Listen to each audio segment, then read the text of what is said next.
All right, Scribble Talks, Ep.7. Here with my guest, Zach Ambroise. Zach is a music composer and also a cinematographer, but we're going to get into the cinematic aspect. Zach, how are you?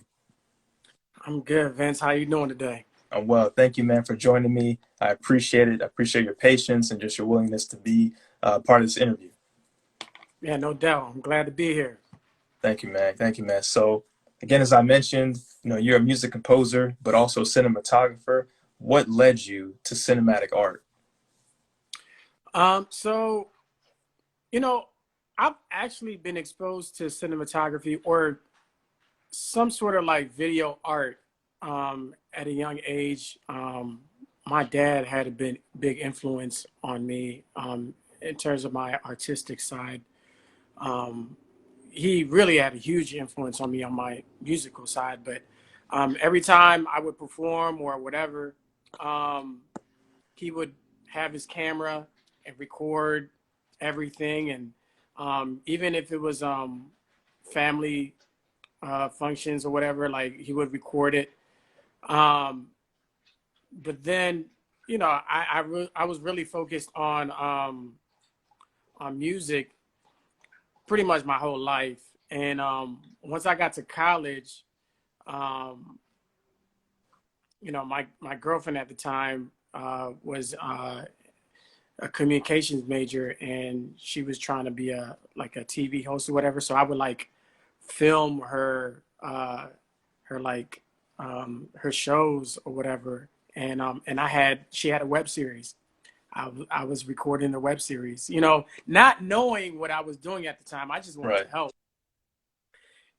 so still very focused in music, like super focused. I'm a saxophonist, by the way, so very focused in music major and everything, but just wanted to help out my girlfriend with her web series.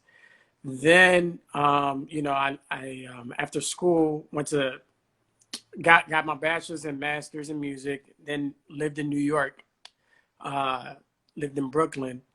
After that, then my fiance moved to she became my fiance. Then she moved to LA to pursue her acting career, and I didn't want to leave New York. I was just like, New York was actually popping. I was meeting some people. I was hanging out with a producer who produced for not Beyonce. He produced for Fantasia, Missy Elliott, and I was meeting some people from The Voice. Recording some stuff for certain artists. So it was dope. So I didn't want to leave that environment, but I was just like, all right, if I'm gonna leave New York, it has to be LA. Like, there's no other city Yeah. I would travel to other than LA if I was staying in Brooklyn. So I was like, you know what? Let me give it a shot. I was only in New York for about 8 months. So I was like, all right, I could start over again. And, I'm still young. So went out to LA. It was tough for like the first year to do anything. And then I started making connections. But then, the pandemic hit. And that's like what everybody says, it's just like, then the pandemic hit.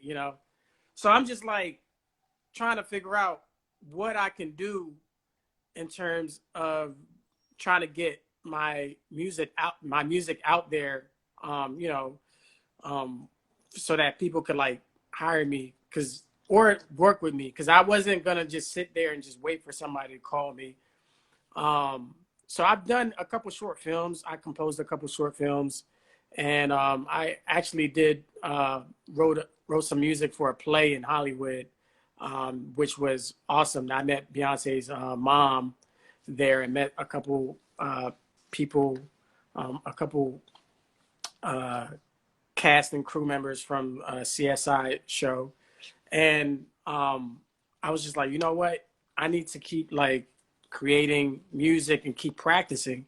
So I just bought a camera. I asked my mom, yo, I need a couple dollars to invest in a camera, because I had a camera, but it was just I needed more from a camera. Like I had like reached, you know, a level where I needed to like expand on a better camera and learn more about what cinematographers do, so that my quality could be good as well with along with my music. Right. So so I started, I got the camera. I didn't realize how difficult it was to adjust to a cinematic camera or a cinema camera. And you know, I'm new, so I'm just like, all right, it's the pandemic. I need to like bust my ass and just study, Right. like YouTube, do whatever I can do. And so I started doing that, and I kept practicing. Um, and all of a sudden, I just started uh, gaining or just falling in love with cinematography.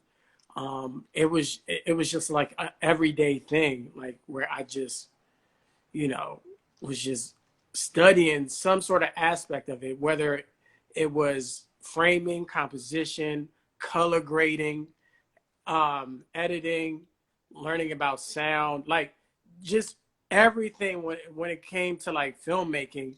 And yeah, so then I just started, you know, uh, composing my just started composing the film that I was practicing with. And then I was just like, you know, this is something I could do and keep going with, and just like maybe I could build a clientele or something. I don't know. Right. So the rest is history, man. I'm still doing it. And it's just been an amazing journey so far, man. It seems like it's been quite a, you know, interesting transition going from New York to LA. You know, congratulations on your engagement, by the way. Um, Oh, I'm now married, so yeah. oh, okay, excellent. Well, Yeah. congratulations on your marriage, my man. Thank thank you, But thank yes, it does seem like it was kind of like an overhaul, getting adjusted, you know, into that new lifestyle, you know, situation, living with someone, trying to learn a new skill, a new craft. And it takes, you know, a lot of hard work and passion to make that happen. And, you know, anybody who or anyone who truly succeeds in the creative realm, that is a requirement. You know, I mean, because I'm sure there's, due to the pandemic as well, I'm sure there were instances where you felt like, man, is this really going to work out? Did I make the right decision? And you kind of have to be patient with your decision making and say, okay, I need to give this time. You know, how much time am I going to give it until I say, oh, do I go to the next thing or do I stick with what my original plan was? I mean, you. and Right. did you have a lot of questions like that with yourself?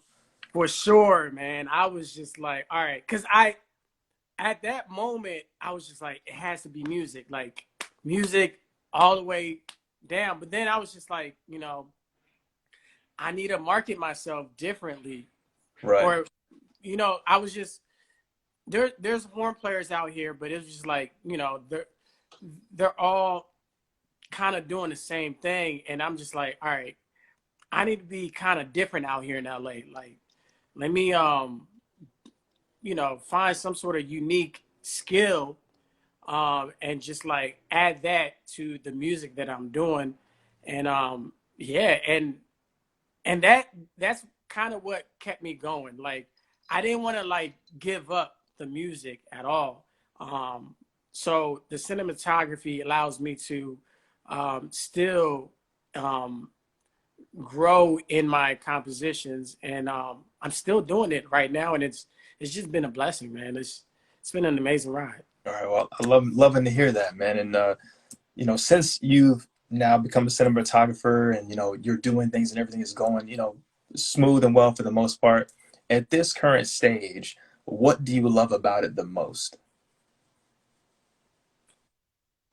Man, it's just like seeing it come to life. Like, you have this on your brain, and like, you know, what I got from this whole experience is you could have ideas, but if you don't like execute, then it's just an idea. You know, it's not really, it hasn't come into life, you know, in my opinion. So when I when, and for me, I'm a person that likes to like take action in things that I think about, you know. So when and a constant thing, I need to go do it. So when I actually do it and see it come visually in physical form, experience is what drives me, honestly. And it's just it allows me to see that even though I am kind of scared of the challenges that come with it, in terms of what kind of shots I need to get and like, the uncertainty of the direction that you're giving to certain actors, you gotta have like a certain, like, even when things like fall apart, you gotta be able to like solve problems like in the moment. I thrive Right. in those moments as well. And then and you know, when I was in school, you know, I was good at math and like solving problems and everything. And even with music, like whenever I couldn't figure something, whenever I would have a challenge, have some sort of desire to like fix it, you know.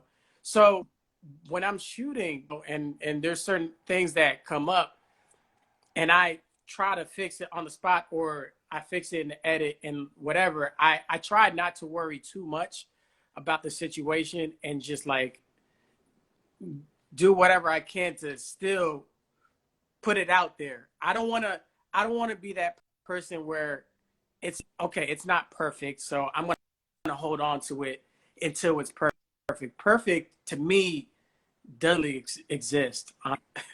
Perfection is is really a subjective thing, and I feel you just gotta just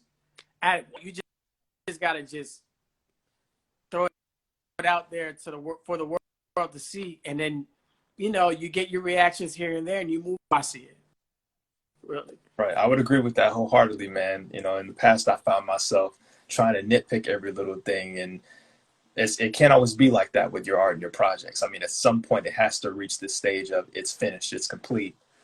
Let's go on to the next thing. So I agree with you on that. You know, and I've watched, you know, several of your short films, and what I wanted to ask you about that is, is there a certain message that you're trying to convey with those, or is your primary focus the angles, the lighting, the setting, you know, who you're choosing to act, you know, as far as an actor or actress, or even, you know, the music scores, like I want to use a certain track to invoke this emotion, not necessarily the person that's in the film. Can you speak to that a little bit? Yeah. So every short film has some sort of purpose. Maybe so I could go with like the first couple of short films that I did. I just wanted to just create a story, even if it wasn't like a great story.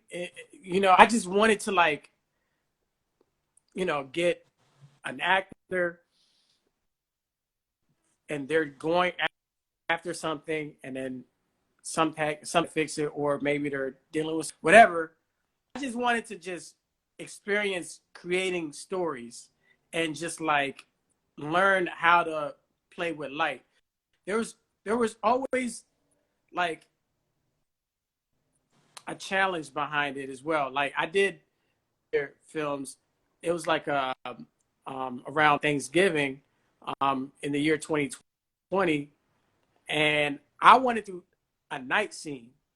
I've never done, and I wanted to see the capabilities of my camera at night and using natural light as well. So that was my initial goal. But then the story was behind it was, all right, we're all in 2020. The fact that you're alive during this crisis that's going on in this world, you should be grateful for that. So that was the intentions of that, creating that story. And like two things I wanted to do, and for me, accomplished it. I don't care if it sucked. You know, like at that moment, you could see the film, nice and clear. Also, I felt like I wrote this, in my opinion, I kind of like shared what purpose I had behind the film.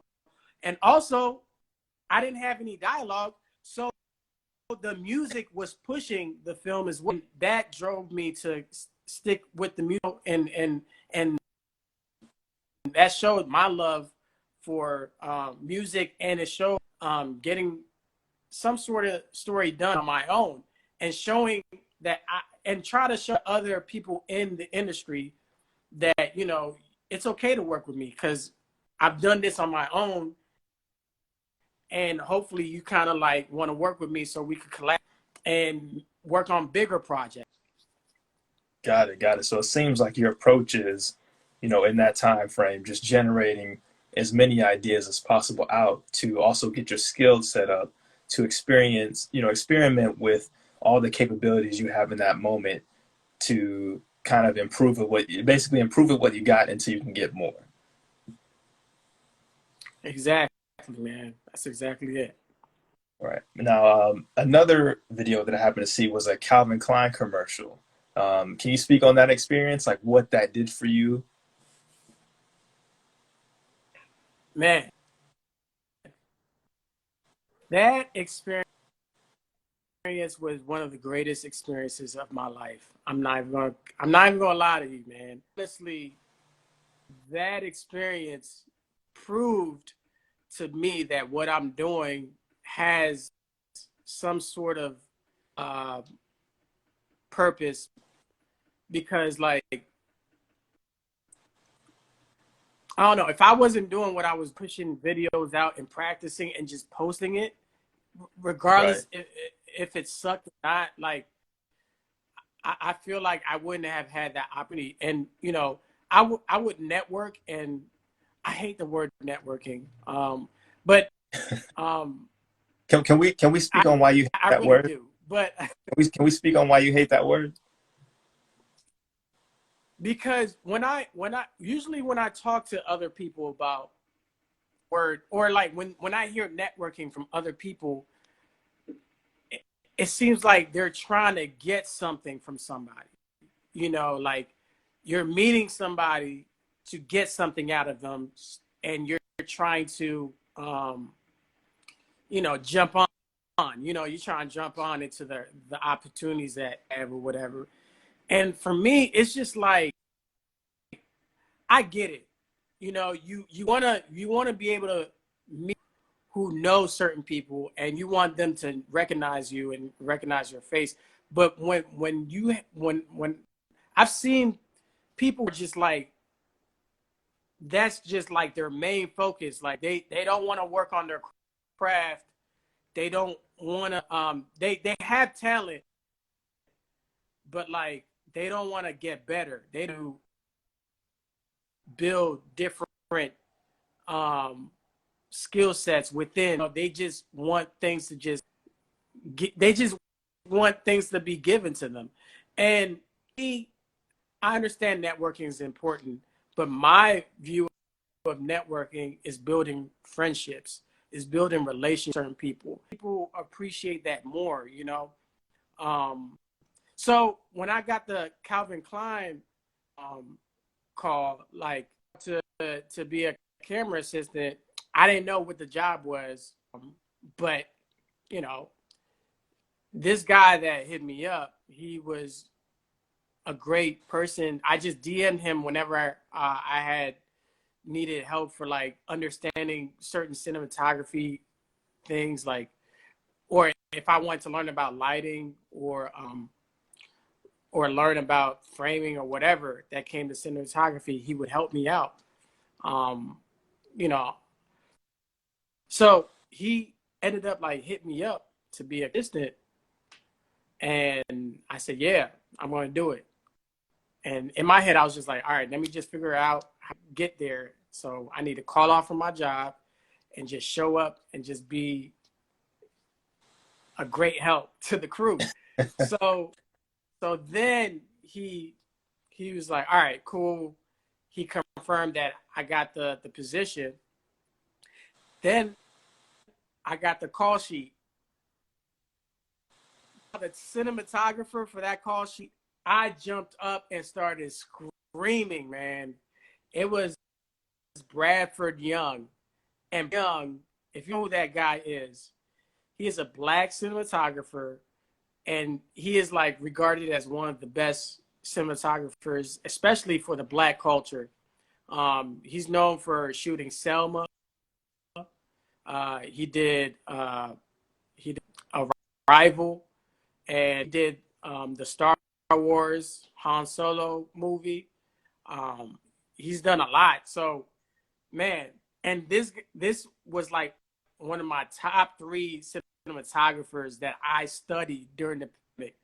And I couldn't believe that I was working alongside from him. And man, I was just like, yo, I cannot mess this up, man. So I got there, and it was my first time working with a film camera, and it was tough, learning what I needed to do, but at the same time, I was willing to learn.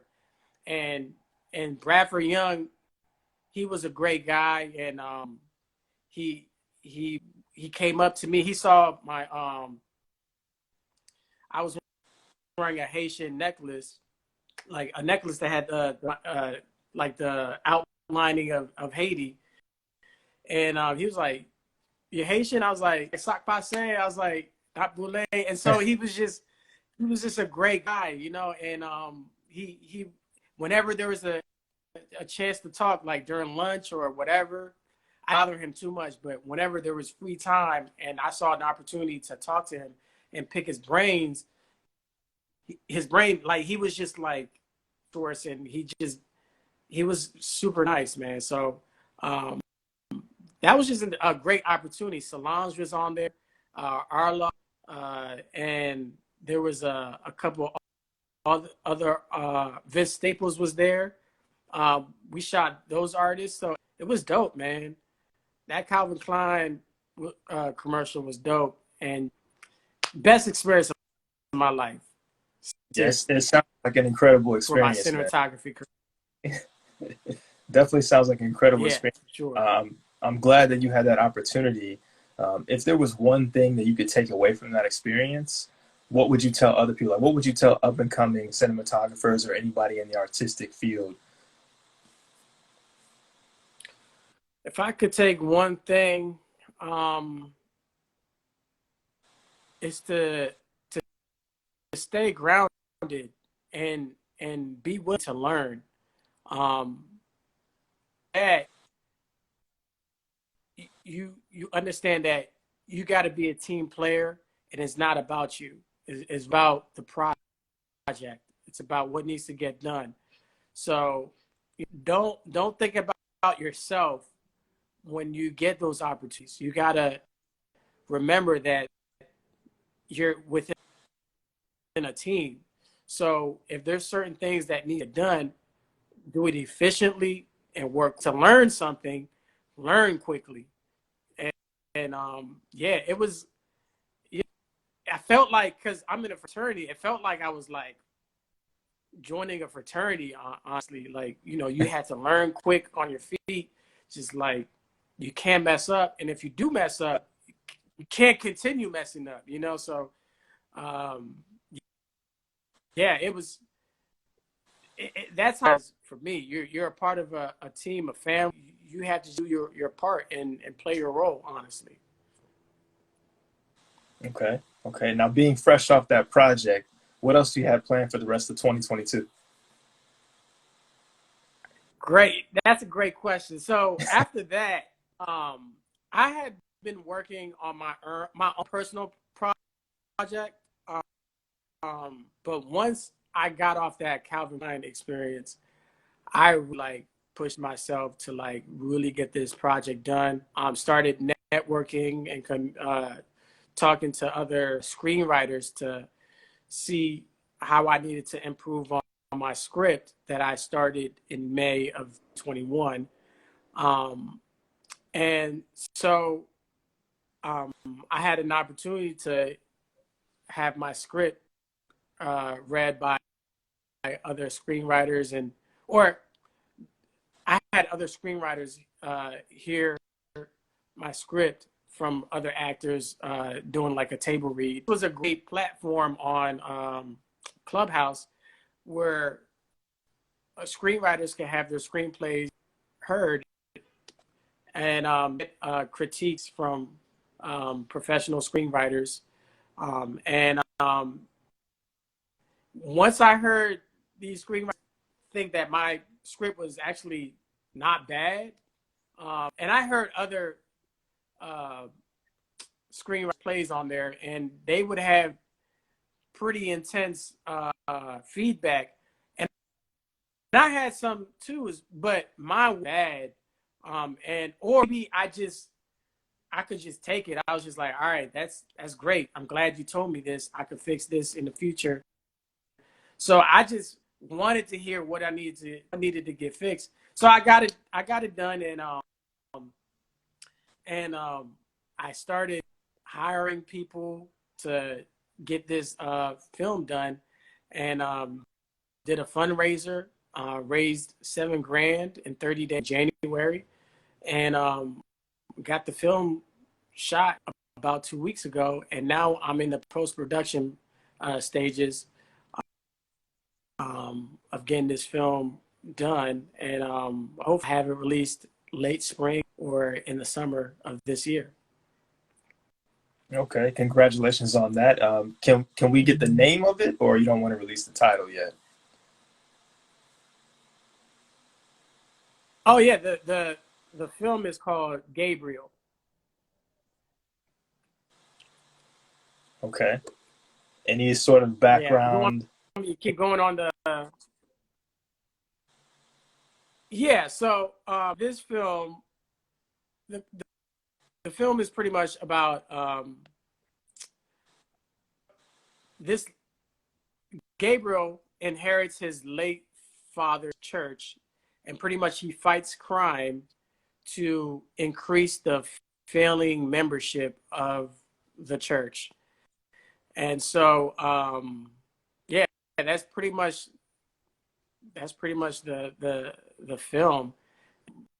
And what I'm trying to get out of this is he doing the right thing or the wrong thing by, fighting people and doing all this stuff? And maybe he kills somebody, maybe he doesn't. I don't want to spill too much of the story, but it's just like, yeah, so that's really the story right there. Now, it's been great writing this and getting the right cast members, and I auditioned for this, and it was my first time experiencing that too, just auditioning actors and hiring a crew, and man, it's a lot of work. I'm sure I knew it it was is. going to be a lot of work, but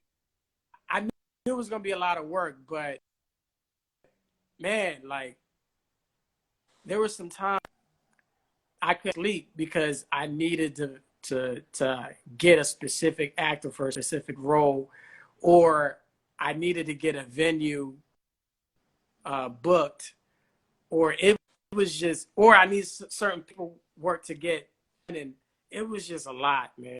Like, No, but I I'm can so glad I imagine. helped, though. I'm so glad. Yeah. Yeah. So is that going to be released on YouTube or some other platform? So I'm going to premiere that. I plan on premiering that in Hollywood. I don't know. I have an idea of where I want to premiere it, but pretty much I'm going to send it out to film festivals. Okay. Usually I release my short films on IG or YouTube. For this kind of project, I put in a lot of money, and I'm gonna try to go the film festival route and see how that goes, and move on to the next project. Okay. Hey, sounds like a great plan, man. And of course, I'm wishing you the best on that endeavor. I'm excited to see what comes from this. Appreciate it. I'll definitely send you an invite and give you more details when things come to fruition and everything's close to the premiere date for sure.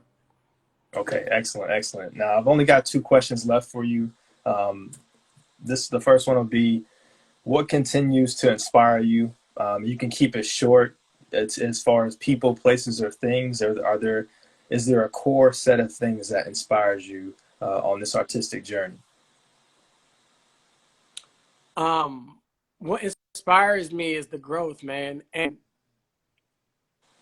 I I don't want to too much, but like I sometimes look at where I started a couple years ago and how my cinematography looks like now, and just by doing that, I'm just like, all right, because I Right. see improvements, like even though they may be minute, I'm just like, all right, that little change that I did in the next film, all right, that shows I should keep going and keep pushing. So, and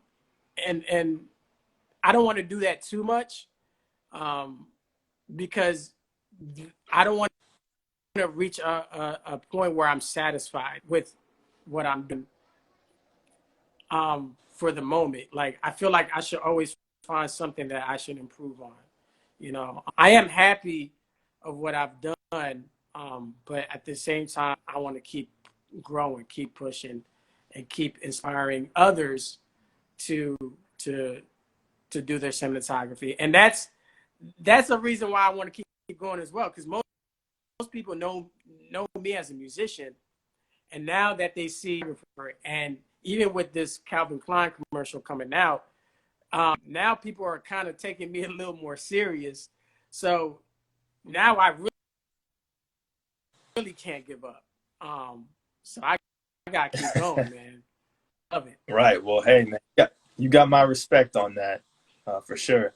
And I've talked to a lot of other creatives about, grit, courage, and perseverance and things like that. Would you agree that as artists, we have to have a certain amount of courage or grit in order to see things, our dreams, like come to fruition? Like in order to really reach that level, that point where, okay, I started for a reason. Now it's actually paying off. Now I'm bearing all these fruits from all my hard work, all these late nights. Would you agree? Absolutely.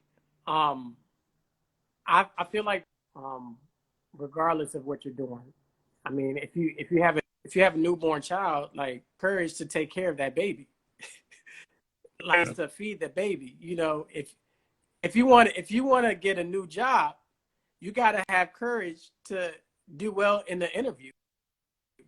You know, like that's just life. If you want, even spiritually, or whatever you believe, if you have this higher power, you got to have courage to commit yourself to that spiritual world that you're in. So you definitely got to have courage. You know, fear drives me, man.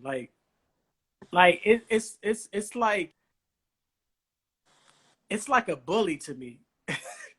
And like you can't keep bullying me to not move on to the next level.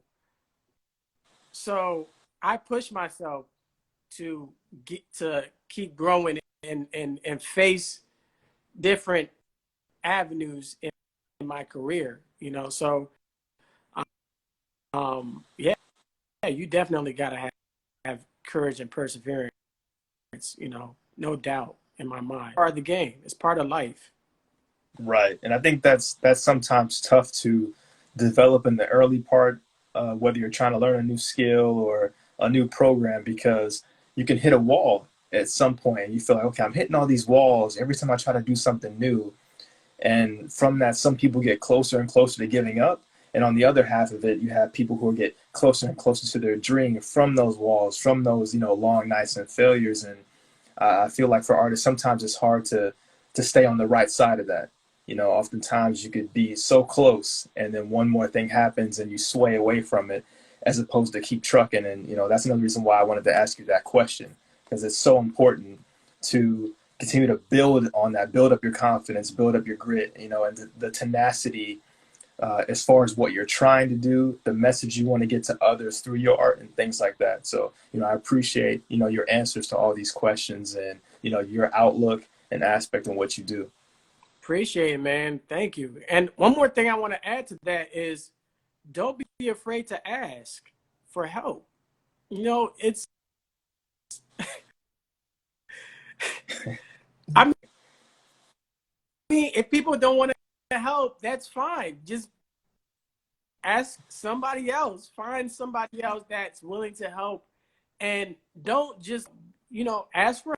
And if things are not working, try to keep pushing on what they told you to do. Keep working on it.